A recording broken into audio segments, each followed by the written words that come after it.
نحمده ونصلي على رسوله الكريم اما بعد فاعوذ باللہ من الشیطان الرجیم بسم اللہ الرحمن الرحیم 28واں روزہ تیسرا عشرہ 28ویں روزے کے وظائف اللہم انی اعوذ بک من السلاسل والاغلال.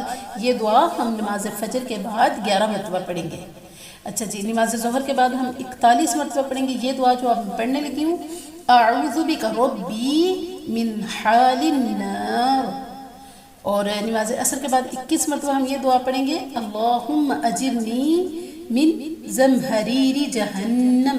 اور نماز مغرب کے بعد ہم 3 بار یہ دعا پڑھیں گے، اللہم احسن عاقبتنا فی الامور کلها واجرنا من خزی الدنیا وعذاب الآخرہ. اور نماز تراویح، نماز عشاء پڑھیں گے، نماز تراویح کے بعد آج ہم پڑھیں گے 3 بار سورہ ملک. ٹھیک ہے جی، بہت شکریہ. السلام علیکم ورحمۃ اللہ وبرکاتہ.